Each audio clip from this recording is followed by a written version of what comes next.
No starting place for Conor Mortimer despite his fine display against Galway in the Connacht final when he came on as a sub. Donal Vaughan also came on in that game, but he starts today with Liam O'Malley dropping to the bench. Meath left it as late as possible before confirming this team. The appeal against Stephen Bray's red card was unsuccessful. Michael Burke comes into the team in his place, although we're not sure if he'll actually play in the half-forward line. Owen Harrington, now the captain, with Bray out through suspension, and that is the only change following their round 4 qualifier win over Limerick in Portlaoise 8 days ago. The umbrellas going up around Croke Park. The game underway at Croke Park. Meath coming into this as underdogs. 1951 was the last time that Mayo managed to beat Meath in the championship. Rare meetings between the two counties over the years. Donal Vaughan taking the line ball. Brian Meath had a touch on that. Here's Peadar Gardner, scored the winner in the Connacht final. Vaughan again made quite an impression when coming on in Pearse Stadium. Now it's Aidan Kilcoyne for Mayo. They will want and need a positive start, and Kilcoyne has given them just that. After 38 seconds, Mayo draw first blood in the last quarter-final.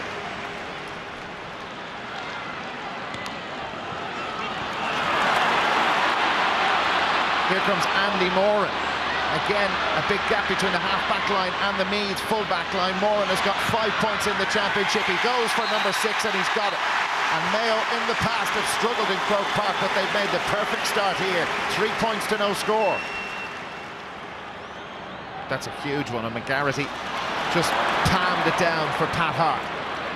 Mayo giving Meath no let-up at all. Brilliant take from Aidan O'Shea. He's got help from Aidan Kilcoyne. How did he miss that? Just seemed to be falling back as he hit it. Nigel Crawford has some space on McGarrity for once. Brian Meath towards David Bray. Keith Higgins in tow. Bray just spilled it. Higgins will take the credit for putting him under pressure, but they haven't had a lot of breathing space in there. And is that a 45? It is. Obviously the umpire waved it right, but the referee gave it 45, and Cian Ward should be able to kick this over the bar.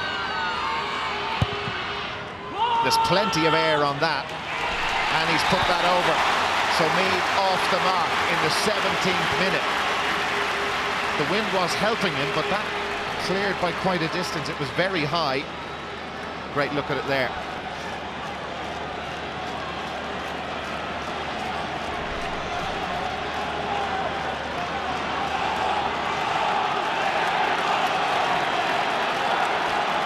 Their supporters have woken up. Will the team follow suit? A little push on Pat Hart there. Creedon Keith did enough just to help him out of the way. Seamus Kenny. Peadar Byrne, who works extremely hard, and the bounce he got the better of Andy Moran. Peadar Byrne, Brian Meath calling for it. Meath put in behind. There could be a goal chance in here. It's into David Bray, and Bray takes the point. 2 in a minute. It took them 17 to score. Here's Cormac McGuinness of Meath. We've got a bit of a game in our hands now. Brian Meath, Seamus Kenny. Trevor Howley will just sit there and hold that centre-half back position. He should have been marking Joe Sheridan, though, is drifting. David Bray for Meath, goal chance, buried it. Now we've a game on our hands. They need goals today. They have got one. The brother isn't here, but David Bray representing the family and his county very well. Yeah, super ball in. Keith Higgins was looking for help there. No one came and helped him, and David Bray just took his time. Stuck it right in the back corner. He was on his own inside, making runs left and right for about 2 minutes before that, and all he was looking for is the ball over the top, and Higgins or Joe Sheridan gave him a super pass in, lost his man in the wet conditions, took his time and kicked this ball. After their blistering start, it's 5 minutes since Mayo last scored. They might get one here though. Aidan Kilcoyne being held up by the experience of Anthony Moyles and using all of the experience that he's gained over 10 years in his career to get possession back and win the free too. Oh dear, all went to his head. Here's Trevor Mortimer, the Mayo captain, putting them ahead again, and that is a good response from Mayo. Meath have really put it up to them in the last 7 or 8 minutes as they've finally started to play. A sticky patch for Mayo, and Trevor Mortimer puts them back in front. Sheridan is in here. Howley came back at him. Howley slips. Joe Sheridan! Point for Meath, but he wanted the goal, and it was just rising as he struck it, leaning back fractionally. Level for the second time. He drove forward, head down, punted forward, and the ball could have gone in the goal row of the bar, I think, but for sure it was going to go between the posts. Look at Donald Vaughan going up there with David Heaney. Vaughan is still there. Heaney goes himself. The block from Moyles was super, but Mayo recycled again. Alan Dillon. Dillon has got... Oh, no, O'Rourke didn't take that over the line according to the umpires. They had a look. We're going to have another look, but no goal has been given. Here we go, Darren. 6'6" is a great advantage. He catches the ball above. It's hard to say there. Hard to say. You'd want a goal. You'd want a camera on the line to actually definitively say which way.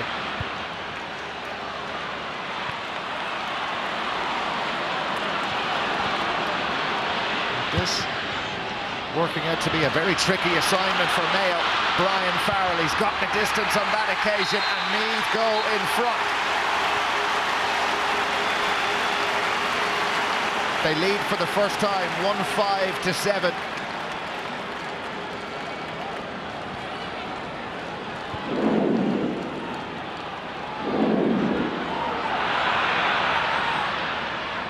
Alan Dillon.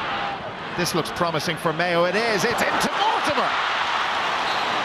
Well, they'll take the point, but you can bet your bottom dollar the minute he turned, he was thinking goal. Yes, and I can't believe they had him as a sub from the start, because he is a very dangerous forward. Totally optimistic goal side of his man, hoping his man wouldn't get the ball. Meath half-back line come up with the ball again. David Bray, he was unfortunate.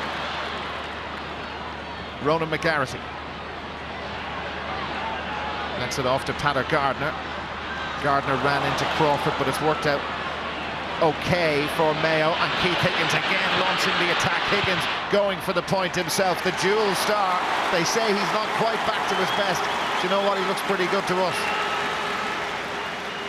Mark Ronaldson. Conor Mortimer. Owen Harrington, the Meath captain, just in front of him. Trevor Mortimer offers some movement. Conor still going, hits the deck. Trevor Mortimer. O'Rourke in there, goal! Aidan O'Shea. Paddy O'Rourke, the 6'6" goalkeeper, was slow to come out and he's been hurt, but the goal stands, and it's for Aidan O'Shea. What was 1 is now 4. Yes, you can see Conor Mortimer drew 3 players onto him. A diagonal ball into the full forward, and when you're 6'5", very hard to stop. Finished it really well, never tried to catch it, took it first time.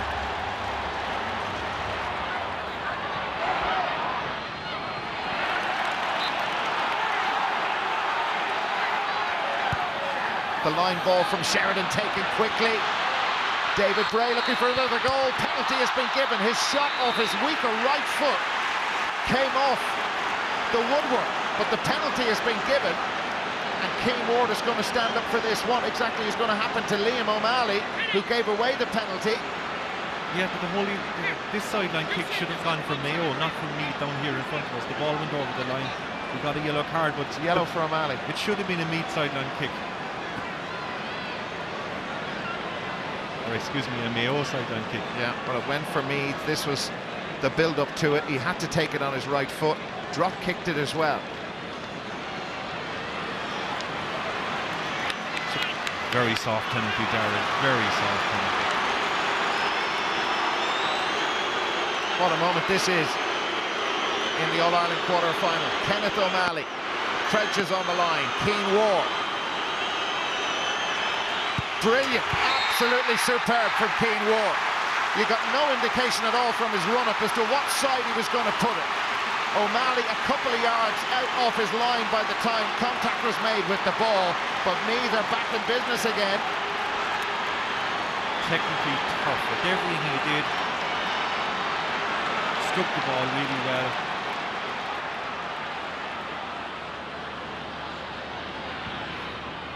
Meath pumping that in there, looking and finding Joe Sheridan.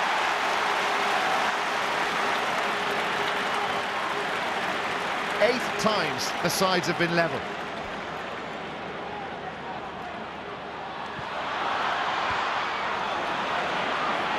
O'Malley can't clear. Here's Keane Ward. He's got help from Jamie Queenie. Queenie steadies down and he's nailed that. And Meath go in front. They will just not go away, and they never know when they're beaten. That old steel and the hunger that was a feature of so many teams in the past is back big time. Owen Harrington. Here's Cormac McGuinness. They came in today without their ace and scorer-in-chief, Stephen Bray. Nigel Crawford for Meath. Steadies down. He had David Bray in there free. And they're starting to pull away, or are they? They've got a 2-point lead and we've less than 5 minutes to go. And this is going to put Mayo to the pin of their collar.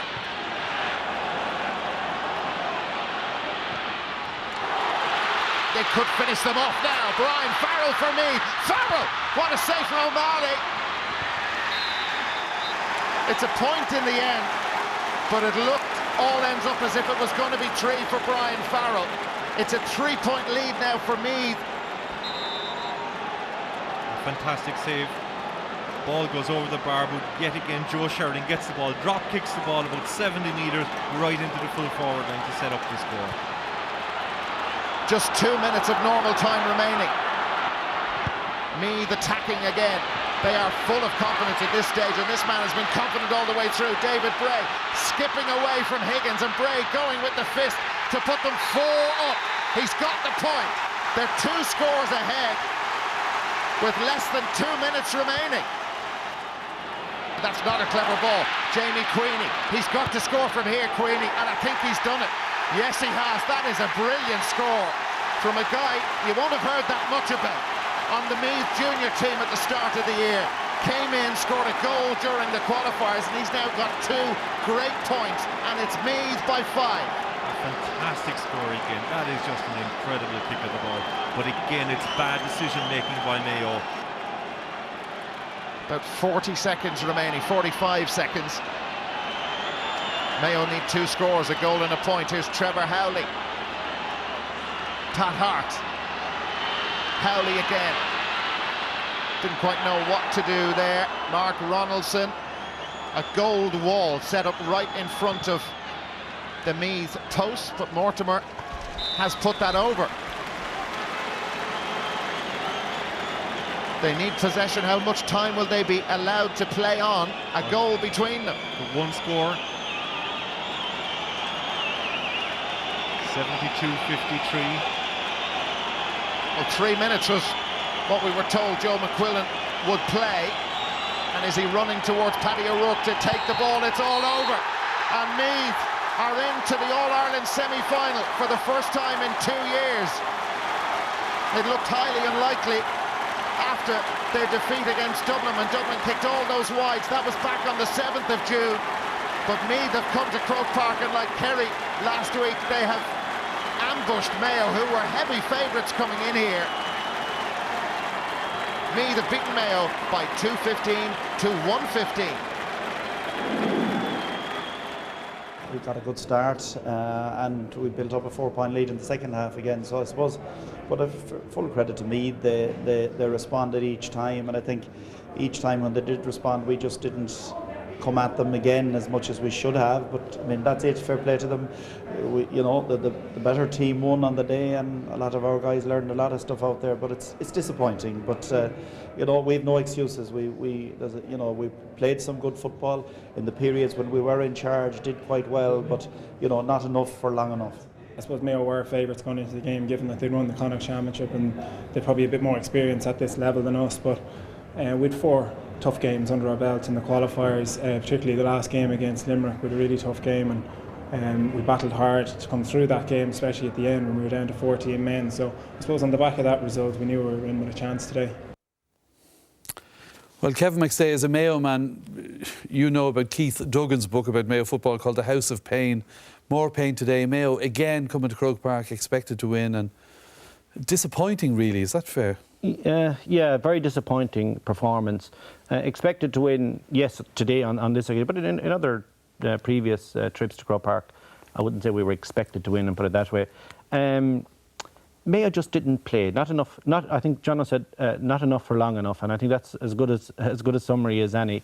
They can point to the loss of their full forward line, more and before the match, and Kilcoyne and O'Shea during it. But then Meath can point to Kevin Riley not playing, and Shane O'Rourke, and of course Stephen Bray, their top marksmen. Look, in a nutshell, Des, Meath deserved to win. When it was put to them, they pushed on. Is Connacht football slipping back a place? Well, if you draw the form line now from Mayo beating Galway losing to Donegal, and look at the car crash they were involved in last week. So you get a sense that perhaps it's not all that it's been built up to. But I think the provincial championships are the stepping stone to the quarters. I'm not getting too screwed up about provincial championships anymore. The bottom line is, on a big day, Mayo came in good shape, full of confidence, expected to win 3, 4, 5, didn't. And given that, Dara, I mean, lots of managers are high-profile guys and a lot of credit. Eamon O'Brien of Meath and Donald Curtis and Robbie O'Malley, they've done some job on the quiet, haven't they? Yeah, I suppose the manner of their exit to Limerick last year in the championship was fairly spectacular. Colm Coyle walked away, and Eamon O'Brien came in a very low-key manner and walked away quietly without setting the world on fire throughout the course of the league. And even in the early stages of the championship this year, after their exit against Dublin, they played a few very low-key games, you know, against Waterford, Westmeath, Roscommon.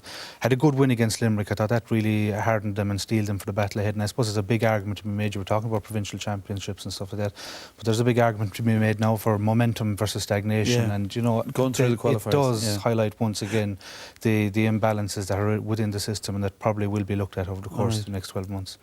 Now, I know you liked some of the good old-fashioned values that Meath showed today there. Well, if you ask anybody in Meath, what's your idea of a good footballer, and he will say it's a good kicker, and Meath pride themselves on having this fundamental value in their game, and it was good to see that it hasn't gone away. And the thing about today was there's an amount of kicks. In the first half here, we have Joe Sheridan kicking one in that went astray. They stuck with it, they persisted with it, they had the conviction. Anthony Miles kicking balls in here, and again, they're being mopped up. Andy Morden coming out with this, and you just think at some stage here, hang on, they're going to change tack here. Yet again, they kick the ball in, Mayo come out with it, and the reason they're kicking it in is probably because they suspect that Mayo are in trouble in their full back line. We haven't any evidence of it up to now, and they're still kicking it in, and Mayo are coming out with it, and you're saying, why are they still doing this? Why are they, this tactic obviously isn't working? But their lads inside are at least fighting for it, and you have Brian Farrell who's good over his head, David Bray who's good over his head, and eventually it does pay off. Right ball into the right area, Joe Sheridan gets in the end of it, and once they crack the code, they get serious profit from it from here on in. That was early enough in the second half. Joe himself is out the field, doesn't fancy running with it, drop kicks an 80-yard kick, which is a great advertisement for the drop kick, for bringing back the drop kick, and sets up Brian Farrell for a goal chance, but eventually he gets the point. But the point being that they got huge profit eventually, and it's their persistence and their patience and their absolute conviction that this will eventually work out, and it paid handsome dividend there towards the end today. I wonder, could we see a return to that, Kevin? More teams trying that? Well, to direct the long ball into the full forward. Well, I mean, early ball. Every coach is now talking about, this was all brought on by the blanket defence, again, the return to old values, to get the ball in quickly before the blanket defence could develop a pattern. But it takes one thing, the ability to kick it, and that's a big loss in the coaching manual as far as I can see around the country. Mayo, everybody was saying coming into this game that Mayo are doing it now with their two lads inside, Aidan O'Shea and Barry Moran. But no, Barry Moran was a loss today, of course, in that regard, but it's just not in their DNA, and it'll take a little bit more than a couple of months for them to get kicking the ball like that, and for them to get the same results that Meath did. Meath just have an inherent trust that when they kick the ball in, it will be contested, and there will be an end product eventually. Okay. Kevin, you've been looking at when the match was in the balance today. Yeah, and this is key for me. It's a contrast. Before I show the example, let's talk about when the O'Shea goal came up. They were 4 up. Mayo should push on. Now, they're looking at a situation where it's level pegging. The goalie should do a lot better there. He should really catch that and take the hit. But it's in the balance, and Meath kick on. Beautiful score from Jamie Queenie. An excellent driving on again. They see the gap. They know the game is up for grabs. They want to play Curry in the next round. The Mayo guys have stood back. They had their opportunity after the O'Shea goal, and it didn't work out. They didn't do enough for long enough, as Jono says. And now, as the clock ticks down, within 5 minutes, Meath push on to a 5-point gap. When I contrast that to the O'Shea goal earlier on, it took Meath 4 minutes to make up that gap with the Keane Ward penalty. and the Paul Bray point. So that's the David Bray point. So that's the difference essentially. The match is up for grabs. Who wants it the most? Who wants to get the semi-final? You could see that even under the breaking ball. When the game was up for grabs, it was Meath that were winning all the breaking balls. They mightn't have been scoring. They got their scores late in the game. But even when the game was up for grabs in that critical period, it was Meath that were winning all the breaking balls. But you mentioned Mayo DNA earlier, Dara, and isn't that part of Meath's DNA? They never beat. I mean, even when Dublin beat them, Dublin could have won by a lot more. They don't get phased by Croke Park. You know the way they say Kerry have a thing in Croke Park and Dublin have a thing in Croke Park. Meath obviously have played an awful lot of football. And there's a belief in there as well that they will perform on the big day. And they don't get phased by these teams or by favouritism tags. They revel in that role of underdog. We'll see how if they're phased by Kerry. We'll chat about that in a while. But Kevin, there was one thing you wanted to bring up today, and that's the bounce. Yeah, we saw it in this match, and we'll have a look at the example in a few minutes. It's very timely to discuss it because we're into the last 4 and there seems to be lots of confusion. Michael Curley's been looking at writing in programme notes, giving his interpretation. I see Jerry McDermott today in the papers also giving his, and they have different viewpoints. Look, it's not a shot at referees. I know they've been instructed to penalise this particular part of the play, but for me, there's a lot of confusion out there. Some of the referees this year have allowed it, and as we saw, or as we will see in today's game, some have not. Rory Hickey, for instance, Pat McEnany, Sil Doyle, they've allowed it this season in major matches. But in today, the referee, Joe McQuillan, decided not to. That's his instruction, and he can stand over it, and that's fine. But let's go to a definition of what a bounce is. And stop calling it hops or dribbles or whatever. It's a bounce. And it's very straightforward. A player to play the ball against the ground with his hand and back to his hand again. So it's only complete when it's back to your hand. Now, Michael Curley will argue, you don't necessarily have to catch it for it to constitute a bounce. And I think that's where the semantics enter it. I fundamentally disagree with that interpretation because we're going to have a look at an example of it now. Paddy Gardner is actually deeply involved. We'll have a look at it just in real time. It's been a wet day. The ball skids away from him as he attempts to do the bounce. Now, he's caught the ball there. That's perfect. He's going to play on and bounce it. But it's wet, it slips away, and he attempts to get it back into his hand before he executes the shot. Now, the referee calls that a foul and gives the free out from a very good attacking position. Now, it's simple, Des. In my opinion, that absolutely cannot be a foul. That highlights another very salient point today. I think there was an awful lot. That bounce today where the ball slipped off the surface. There was an awful lot of slippage on the surface today in both the hurling match and it was very wet. And you've had wet days last year, Kerry and Galway, Dublin, Tyrone. I didn't see any of those players slipping. Now we were talking about football boots and everything. I would just still, and maybe Croke Park won't thank you for that, but I think I would have a question still about the surface. But it's last 4 days. It's a crucial stage of the championship now, and they need to communicate what's going to be acceptable for the players in the last major games. Yeah. Okay. We've had a lot of emails and texts in from viewers about key decisions that they're from Mayo mainly, but that they felt several key decisions went against Mayo, and given the margin at the end of the match that they were crucial. Dara, you've had a look at You look at the big picture and you say, yeah, the better team did win, but there were critical decisions at critical times, and the timing of these is critical as well. And, I estimate there was about a 7-point swing. Here we have Joe McQuillan keeping up with the play as usual, and the ball's coming in to David Bray, wins the ball ahead of Keith Higgins. Keith tackles him, and at this stage now Meath don't have any score on the board, and they get a gimme of a 50 here, because really I think the umpire here, if you see his body language here, he's just about to signal wide, changes his mind, is overruled by his referee. I don't think the ref had a good view of that. The umpire had the best view, and as we see here, this ball came off David Bray's knee, and Keith Higgins as well is well aware of that. Big decision here coming up, sideline ball. Cormac McGuinness passes to Joe Sheridan with a perfect view. The linesman has a good view of it. But I think we're going to see here in the slow motion that the ball comes clearly off Joe Sheridan's hand. Trevor Howley knows that. Ronan McGarrity is enraged as well in this one, and we know that. And as we know from the resulting sideline ball, there was a penalty decision. Again, Joe McQuillan has a good view of the play. But I'm not convinced this was a penalty. I know it looks a bit awkward. I don't think David Bray expects a penalty in this situation. The ball, the hand is over the shoulder. I don't see any grabbing action. I don't see anything use of force there to suggest that should be a penalty. Excellent penalty, fantastic penalty by Cian Ward. But the timing of this again was critical. Just after Mayo had got their goal, and a big score at that stage, and they don't allow them to get momentum. And there was an awful lot of talk about this, was it, wasn't. We don't have conclusive proof here that Paddy O'Rourke carries this ball over the line, but we know his 2 legs, and now the rule is all of the ball has to be over the line, but his 2 legs he carries it into his groin area. The groin area isn't that much far ahead of his 2 legs, which are over the line. Now the umpire, in his defence, is tracking back there because he thinks it's going to be a point, so he's a good position for a point score, and he's expecting it to be a point, but he doesn't have a good view, which he can't. And do you think it was a goal? I do. I think it was. I think the whole of the ball did cross the line, but we can't actually technically prove that. Yeah, it's not conclusive, so I'm always slow to. It's a 7 point swing, though. I'm always slow to overrule an official who's only a metre and a half away when it's not conclusive. Okay. However, on the penalty, it was not a penalty. Okay. Something for Mayo people to grasp onto in their house of pain. Dara, who are the nominees for man of the match? Well, the first nominee we have is Cormac McGuinness. I think he's been one of Meath's outstanding players in their run through to the semi-final. The half-back line in general played very well today. Cormac McGuinness was emblematic of all that was good about that. Joe Sheridan played very, very well. Had a hand in both goals and kicked 4 points as well. And we also, who was our third? David Bray, actually, yeah. We were moving, should there be a Mayo player in this? And we were saying, eventually we went for David. We said David Bray would be our third nominee because of the pace, and he also scored 1-3, which was, made a big impact on the scoreboard. Right. So who gets the award, Kevin? Went for Joe Sheridan Des in the end, and I think he's a very worthy recipient. I'm a big favourite of this guy. I think he's a right good footballer.